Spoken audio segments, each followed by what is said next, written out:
Hello बच्चों, आपका स्वागत है श्याम सर की क्लास में। बच्चों, आज हम कक्षा 12 भौत की अध्याय फर्स्ट का वैद्युत आवेश तथा क्षेत्र को आगे बढ़ाते हुए क्लास की शुरुआत करते हैं। बच्चों, आज का हमारा जो अगला टॉपिक है वैद्युत आवेशों के मूलभूत गुण, मतलब जो आपके वैद्युत आवेश है उसके मूलभूत प्रॉपर्टीज गुण क्या होते हैं उसके बारे में अध्ययन करेंगे। Basic properties of electric charge, उसके बारे में आज हम लोग डिटेल से चर्चा करने वाले हैं। चलिए शुरू करते हैं क्लास को। पहला इसका प्रॉपर्टीज है, हम क्रम बाय क्रम स्टेप बाय स्टेप ले रहे हैं। पहला इसका जो प्रॉपर्टीज है, वैद्युत आवेशों के बीच बल, अर्थात वैद्युत आवेशों के बीच दो प्रकार का बल कार्यरत होता है, एक आकर्षण बल, एक प्रतिकर्षण बल। तो उसके बारे में हम चर्चा करने वाले हैं। तो पहला इसका गुण है आवेशों के बीच बल। आवेशों के मध्य बल, आवेशों के मध्य बल के बारे में। तो पहली इसकी प्रॉपर्टीज है आवेशों के मध्य बल। तो आवेशों के मध्य बल, इसका जो पहला प्रॉपर्टीज है इसको हम लिख सकते हैं। तो किन्हीं दो सजाती या समान प्रकृति के आवेशों के बीच जो लगने वाला बल होता है वो कौन सा बल होता है? प्रतिकर्षण बल होता है। तथा विपरीत प्रकार के आवेशों के बीच लगने वाला जो बल होता है वो कैसा बल होता है? आकर्षण बल होता है। तो चलिए हम लोग इसको लिख लेते हैं। आवेशों के मध्य लगने वाला जो बल होता है उसके बारे में हम लोग यहाँ देखते हैं। तो यहाँ लिख सकते हैं सजाती आवेशों के बीच, सजाती या समान आवेशों के बीच, समान आवेशों के बीच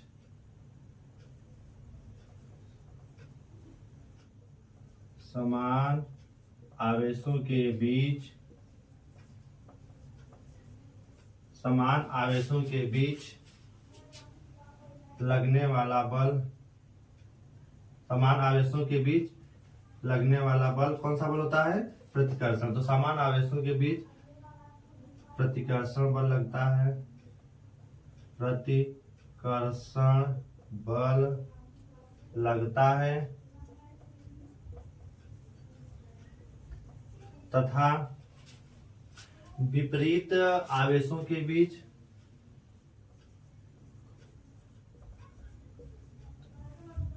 विपरीत प्रकार के आवेशों के बीच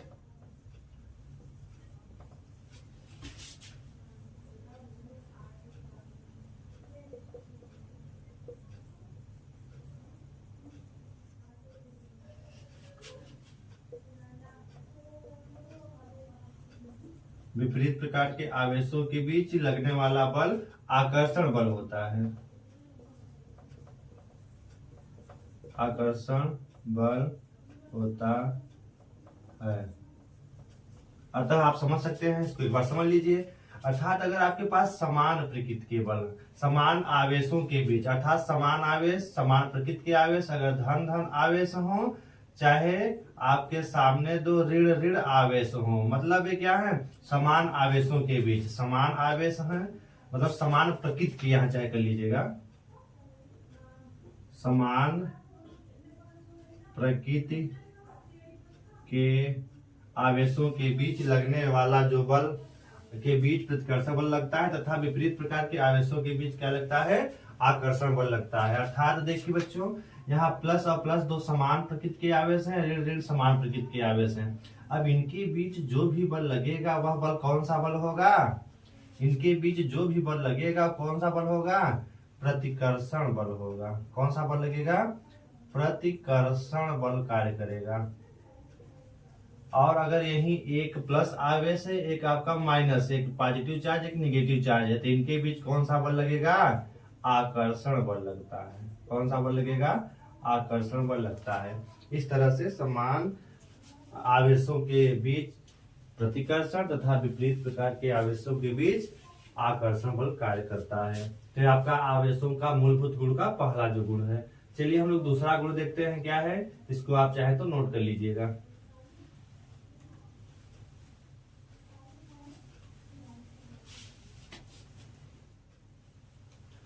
दूसरा जो आवेशों का मूलभूत जो दूसरा गुण है, तो उसको हम लोग नोट करते हैं। आवेशों का जो मूलभूत गुण का दूसरा भाग है वो है आपका आवेशों का संरक्षण, तो आवेशों का संरक्षण, यहाँ पे आवेशों का संरक्षण है दूसरा गुण। वैद्युत आवेशों का मूलभूत दूसरा, वैद्युत आवेश का संरक्षण, आवेशों का संरक्षण, आवेशों का संरक्षण। तो इसके बारे में आप समझ सकते हैं। देखिए बच्चों, किसी चालक में वैद्युत आवेश न तो उत्पन्न किया जा सकता है न ही नष्ट, उसका केवल एक रूप से दूसरे रूप में रूपांतरण किया जा सकता है, इसे कहा जाता है वैद्युत आवेश का संरक्षण। तो चलिए हम लोग इसको देख लेते हैं। जैसे इसको एग्जांपल से भी आप समझ लीजिए। जैसे मान लिया कि एक आपके पास एक बैटरी है, ये है बैटरी 4 वोल्ट की, और इस 4 वोल्ट की बैटरी में मान लेते हैं 4 आवेश रह सकते हैं। और एक आपके पास दूसरी बैटरी है, मान लेते हैं कितने वोल्ट की है, 8 वोल्ट की है। इसमें कितने आवेश रह सकते हैं, मान लिया इसमें मान लिया 8 आवेश रह सकते हैं। कितने आवेश रह सकते हैं, 8 आवेश रह सकते हैं। तब अब जब हम इस बैटरी, यह बैटरी है 4 वोल्ट की, इसका जब हम यूज करेंगे, यूज करने के बाद ये हमारी बैटरी जब पूरी तरह से डिस्चार्ज होगी, तो यह जब बैटरी हमारी डिस्चार्ज होगी 4 वोल्ट वाली, तो इसमें जो हमारे आवेश 4 प्लस थे वो बदल जाते हैं चारों किसमें, माइनस में। फिर हम लोग जब इसको फिर जब चार्ज करते हैं, जब हम इसको पूरी तरह से जब फिर चार्ज करेंगे, तो हमारी जो बैटरी 4 वोल्ट की है पूरी तरह से फिर क्या हो जाती है, चार्ज हो जाती है। अर्थात अब भी बैटरी कितने वोल्ट की है, 4 वोल्ट। मतलब शुरू में अगर 4 आवेश थे तो चारों डिस्चार्ज हो जाते हैं, तो चारों ऋण आवेश हो जाते हैं। फिर जब चार्ज करते हैं चारों क्या हो जाते हैं, धन आवेशित। अर्थात इसमें बैटरी में 4 के अलावा कितना भी चार्ज करेंगे 5 आवेश नहीं हो सकते हैं। अर्थात इसके आवेश क्या हैं, संरक्षित रहते हैं। यही है आवेशों का संरक्षण। अगर हम इसमें, बच्चे सोचते होंगे कि हम इसको 2 घंटे के बजाय 4 घंटे चार्ज में लगा दे, तो हो सकता है 4 के बजाय 6 आवेश हो सकते हैं, लेकिन ऐसा होता नहीं है। किसी भी चालक में आवेश हमेशा क्या होते हैं, संरक्षित रहते हैं। इसी को कहा जाता है आवेशों का संरक्षण। तो नहीं तो अगर हम यहाँ 4 के बजाय हम अगर 2 घंटे चार्ज करने के बाद अगर हमारे पास 4 आवेश आते थे, तो सोचते होंगे कि हम इसको 4 घंटे चार्ज कर दें, तो 4 घंटे चार्ज करने से हो सकता है इसमें कितने आवेश आ जाए, 8 आवेश आ जाए। लेकिन ऐसा होता नहीं है। इसीलिए अगर ऐसा हो जाता तो हम जब चाहते 4 वोल्ट की तरह काम लेते, जब चाहते 8 वोल्ट की तरह काम लेते, तो हमें 8 वोल्ट की बैटरी लेने की आवश्यकता नहीं पड़ती। लेकिन ऐसा होता नहीं है। आप ज्यादा देर तक लगाएंगे तो बैटरी आपकी खराब हो जाएगी। इसीलिए चार्जिंग आप उससे उचित समय तक ही लगाएं, जिससे कि आपकी ये बैटरी फुल चार्ज हो जाएगी। फुल चार्ज हो जाएगी तो 4 आवेश ही रह सकते हैं। यही है सिद्धांत आवेश के संरक्षण का। इसीलिए हमें 4 वोल्ट की आवश्यकता है तो 4 वोल्ट की बैटरी लेनी पड़ती है। जब 8 वोल्ट की आवश्यकता होती है तो 8 वोल्ट की बैटरी लेनी पड़ती है। क्योंकि 4 वोल्ट वाली बैटरी में आवेश कम होते हैं, 8 वोल्ट वाली बैटरी में आवेश की मात्रा ज्यादा होगी, वो ज्यादा हमारा काम करेगा, कम काम करेगा। अब हमारी प्रक्रिया यही चार्जिंग डिस्चार्जिंग फिर चार्जिंग, यही प्रोसेस दोनों बैटरियों में होता रहता है। अर्थात जो प्रारंभ में आवेश की मात्रा जितनी थी, बाद में भी आवेश की मात्रा उतनी बची रह जाती है। इसी सिद्धांत को कहा जाता है आवेशों का संरक्षण। अर्थात किसी भी चालक में आवेश हमेशा संरक्षित रहते हैं। आवेश को न तो उत्पन्न किया जा सकता है न ही नष्ट। इसे आवेश संरक्षण का सिद्धांत भी कहते हैं। इसको आप लोग एक बार नोट कर लेंगे, लिख लेंगे।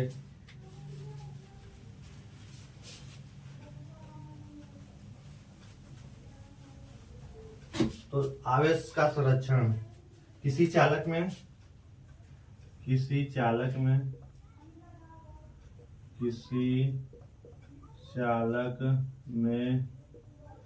आवेश को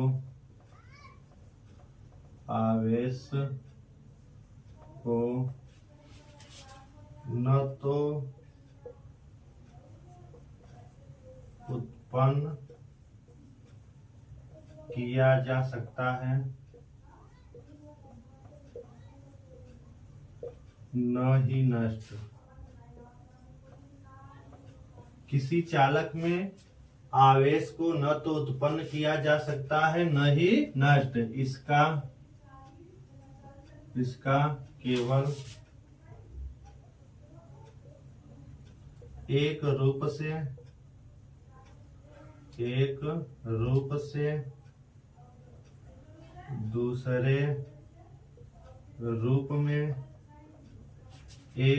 से दूसरे रूप में रूपांतरण किया जा सकता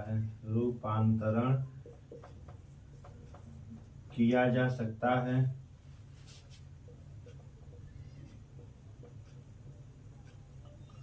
इसे आवेश संरक्षण का सिद्धांत कहते हैं।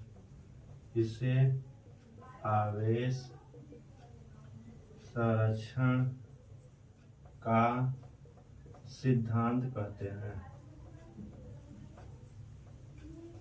इसे आवेश संरक्षण का सिद्धांत कहते हैं। इस तरह से आवेशों के संरक्षण को आप लिख सकते हैं। किसी चालक में आवेश को न तो उत्पन्न किया जा सकता है न ही नष्ट की, इसका केवल एक रूप से दूसरे रूप में रूपांतरण किया जा सकता है। इसे आवेश संरक्षण का सिद्धांत कहते हैं। यह है आपके आवेशों के मूलभूत गुण का दूसरा गुण है आवेशों का संरक्षण। इसको आप लोग एक बार लिख लेंगे ना, तो स्क्रीनशॉट ले लीजिए, आप इसको नोट में बना लीजिएगा। चलिए हम लोग आगे चलते हैं। इसका जैसा कि तीसरा मूलभूत गुण है उसको देखते हैं। तीसरा मूलभूत गुण क्या है वो देखिए।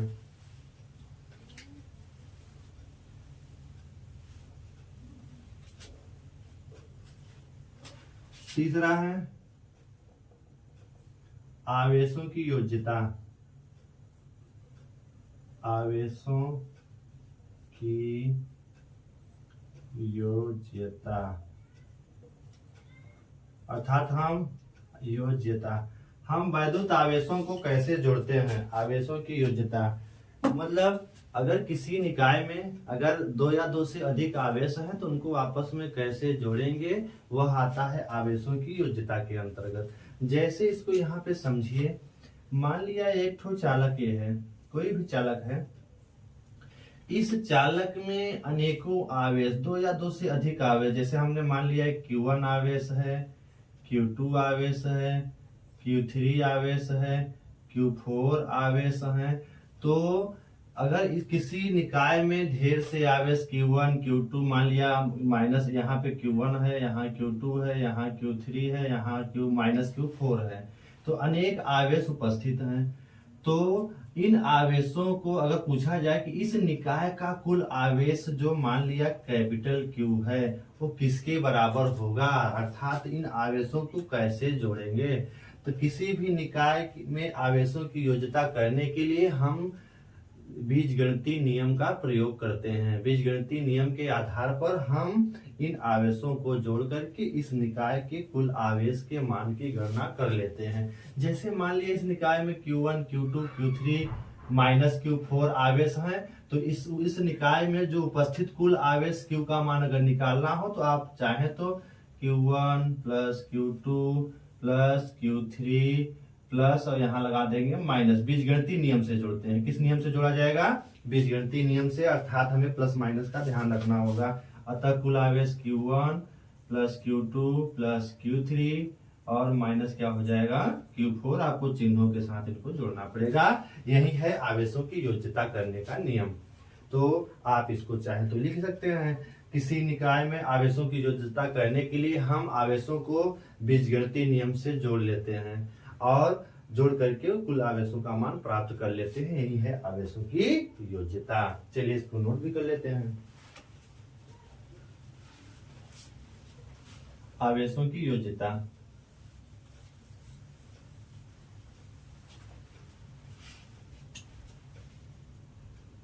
किसी निकाय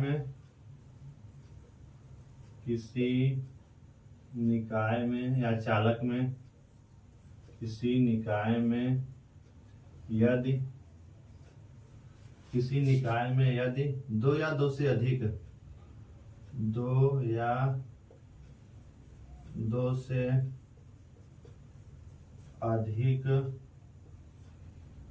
आवेश उपस्थित हैं तो उनकी योज्यता ज्ञात करने के लिए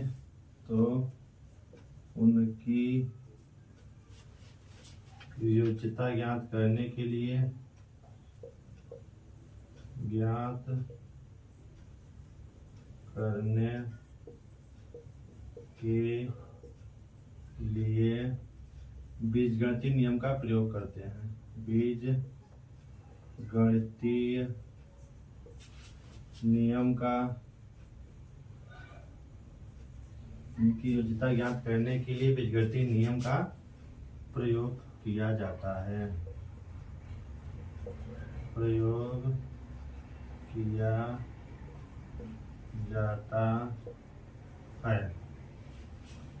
अतः यदि किसी निकाय में n आवेश वो कौन क्या है n आवेश Q1, Q2, Q3 Qn आवेश उपस्थित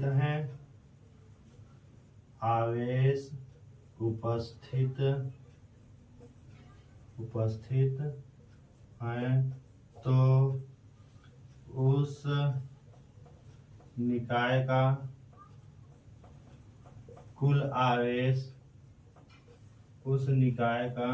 कुल आवेश कितना होगा। मान लिया उस निकाय का कुल आवेश Q कैपिटल Q है तो कैपिटल Q बराबर क्या होगा Q1 प्लस Q2, यहाँ एक दो में माइनस प्लस भी दिखा दीजिए जिससे आपको पता माइनस Q3 और यहाँ मान लिया जो भी है माइनस Q4 है Qn है Q1 plus Q2 minus Q3 plus minus Q4 और जो भी होगा आप यहाँ लिख सकते हैं Qn। इनको हम जोड़ लेंगे अर्थात बीजगणितीय नियम का प्रयोग करेंगे। Q1 plus Q2 minus Q3 minus Q4 plus क्या हो जाएगा Qn। ए होगा उस निकाय में कुल आवेश। इस तरह से आप आवेश का मान आसानी से निकाल सकते हैं। ये आता है आवेशों की योज्यता के अंतर्गत। इसको भी आप लोग तैयार कर लेंगे, लिख लेंगे आवेशों की योज्यता स्क्रीनशॉट लेकर के आप अपने फेयर में पूरा कर लेंगे। इसको चाहे तो एक बार फिर से रिवीजन कर लीजिएगा। किसी निकाय में दो या दो से अधिक आवेश उपस्थित हैं तो उनकी योज्यता ज्ञात करने के लिए साधारण बीजगणितीय नियम का प्रयोग किया जाता है। यदि किसी निकाय में n आवेश है Q1 Q2 minus Q3 minus Q4 और Qn है तो उस निकाय तो आप आवेश उपस्थित है तो उस निकाय का कुल आवेश Q बराबर, इसको हम बीजगणितीय नियम से जोड़ करके प्राप्त कर लेते हैं। इसको भी आप तैयार करिए।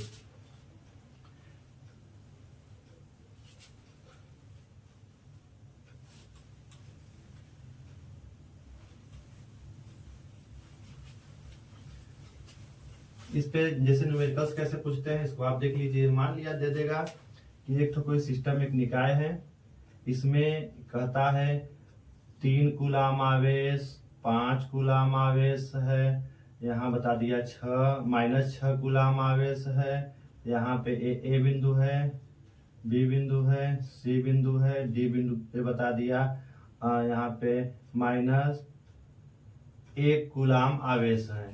तो इस जो संपूर्ण निकाय पे उपस्थित कुल आवेश का मान ज्ञात कीजिए। तो आप लोग निकाल सकते हैं Q बराबर, बस ए बिंदु पर आवेश है तो आप मान लीजिए QA plus QB plus QC plus QD। तो हल कर लेंगे। QA का मान कितना दिया है 3 कूलाम प्लस QB का मान कितना दिया है 5 कूलाम, QC का मान कितना दिया है -6 कूलाम, QD का मान कितना दिया है -1 कूलाम। इसको हल कर लीजिए। 5 3 8 हो जाएगा और ये है -6 -1 -7 हो जाएगा।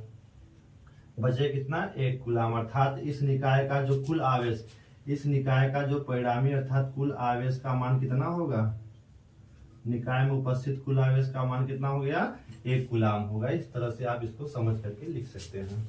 ये हो गया आपके आवेशों की योज्यता। इसको भी आप देख लीजिएगा। ये उसका एक एग्जाम्पल लिया गया है।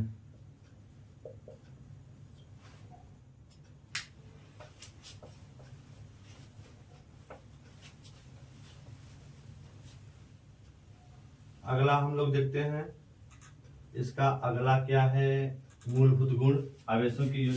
आवेशों का मूलभूत गुण का जो अगला पॉइंट है आपका, वो है आवेशों का क्वांटमीकरण। चौथा, आवेशों का क्वांटमीकरण। आवेशों का क्वांटमीकरण।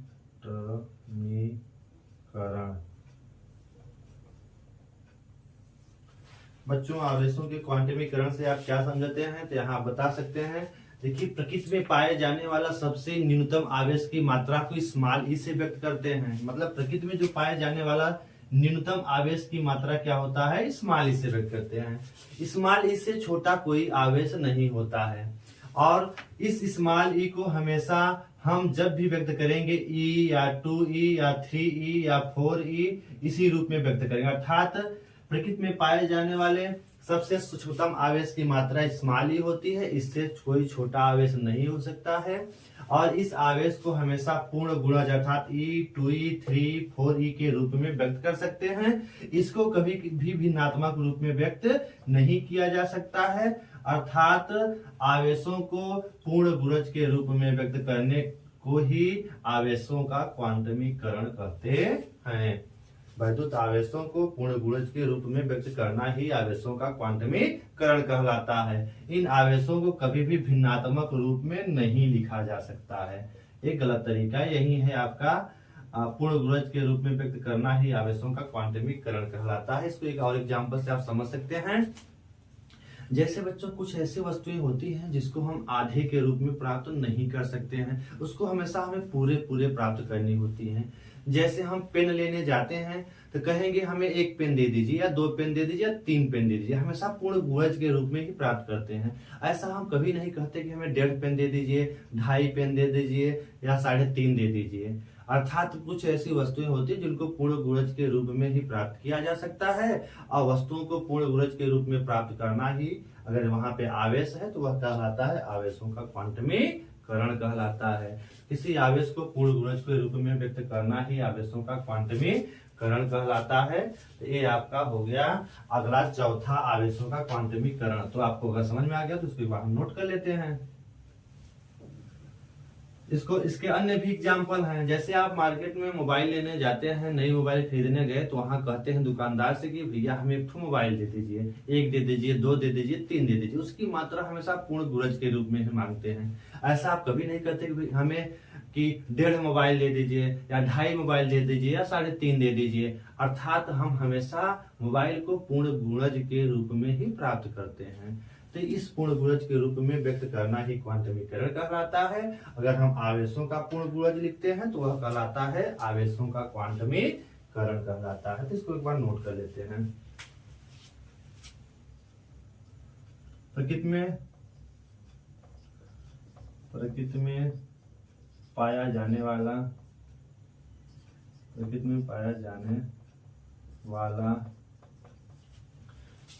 सबसे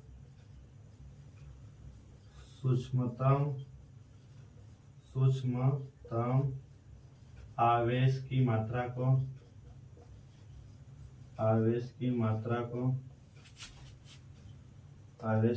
मात्रा को ई से व्यक्त किया जाता है। प्रकृति में पाया जाने वाला सबसे सूक्ष्मतम आवेश को ई से व्यक्त करते हैं, लिख लेते हैं ऐसे शार्ट में।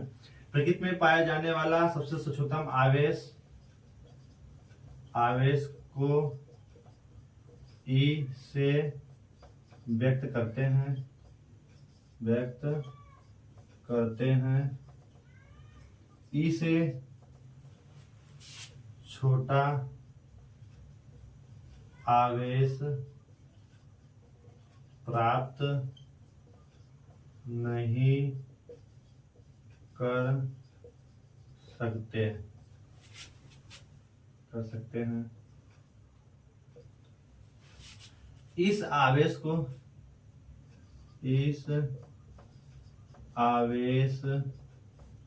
ई को पूर्ण गुणज के रूप में व्यक्त करना ही पूर्ण गुणज के रूप अर्थात E 2E 3E इत्यादि के रूप में ही व्यक्त किया जाता है, व्यक्त किया जाता है। इसे कभी भी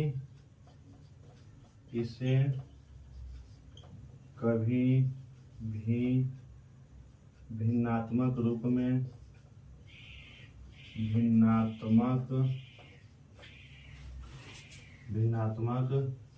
में जैसे आपका है E/2 E/3 में भिन्नात्मक रूप में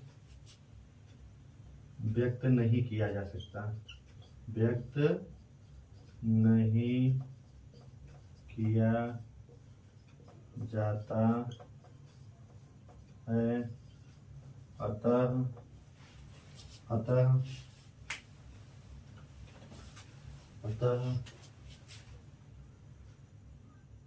E को पूर्ण गुणज, अतः E मतलब आवेश, अतः E को पूर्ण गुणज के रूप में व्यक्त करना ही आवेशों, अतः आवेश E को यहाँ लिख लीजिए, अतः आवेश E को पूर्ण गुणज के रूप में व्यक्त करना ही आवेशों का क्वांटमीकरण कहलाता है। आवेशों का क्वांटमीकरण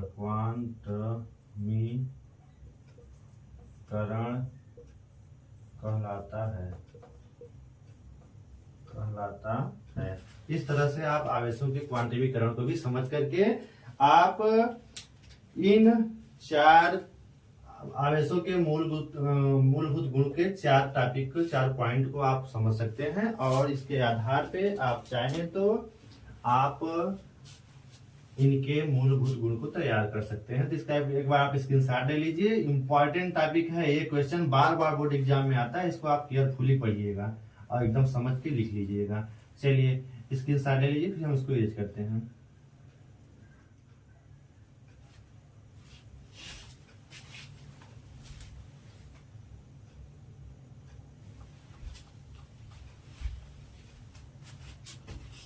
चलिए इसका अगला जो टॉपिक है हम लोग लिखते हैं। एक लास्ट इसका अंतिम प्रॉपर्टीज हम लोग देख लेते हैं। आवेशों का जो अंतिम प्रॉपर्टीज है उसको भी देख लेते हैं। छोटी सी एक परिभाषा इसमें आएगी। बिंदु आवेश, इसमें क्या आएगा? बिंदु आवेश आएगा, उसको भी देख लेते हैं। बिंदु आवेश, इसका एक 5वां गुण है बिंदु आवेश। बिंदु आवेश,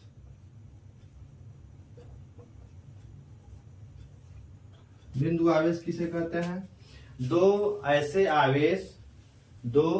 आवेश जिनकी मात्रा उनके बीच की दूरी की तुलना में कम हो, वो आवेश बिंदु आवेश कहलाते हैं। अर्थात आप 2 आवेश ले लीजिए। एक आवेश मान लिया Q1 है, दूसरा क्या है? Q2 है। अब इन आवेशों की मात्रा इतनी कम है कि इनकी बीच की दूरी की तुलना में इन आवेशों की मात्रा बहुत सूक्ष्म हो, तो वे आवेश नहीं क्या कहलाते हैं? बिंदु आवेश कहलाते हैं। मतलब अगर बीच की दूरी और कम की जाए तो इनकी आवेशों की मात्रा इनकी तुलना में और कम है। तो 2 ऐसे आवेश जिनकी मात्रा उनकी बीच की दूरी की तुलना में बहुत कम हो, वे आवेश बिंदु आवेश कहलाते हैं। तो इसको भी आप नोट कर लेंगे। 2 ऐसे आवेश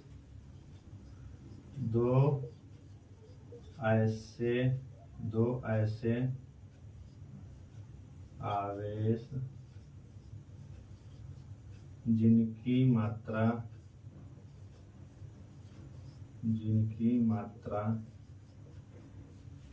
उनकी बीच की दूरी की तुलना में दो ऐसे आवेश जिनकी मात्रा उनकी बीच की दूरी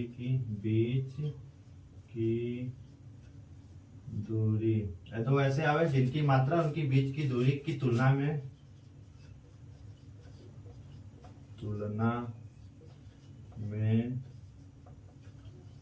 बहुत कम हो। दो ऐसे आवेश जिनकी मात्रा उनकी बीच की दूरी की तुलना में बहुत कम हो, वे आवेश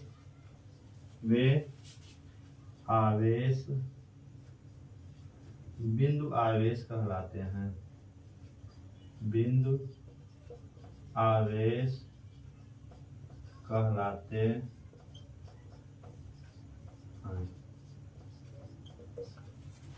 तो बिंदु आवेश ये है आपका दो ऐसे आवेश जिनकी मात्रा उनकी बीच की दूरी की तुलना में बहुत कम हो, वे आवेश बिंदु आवेश कहलाते हैं।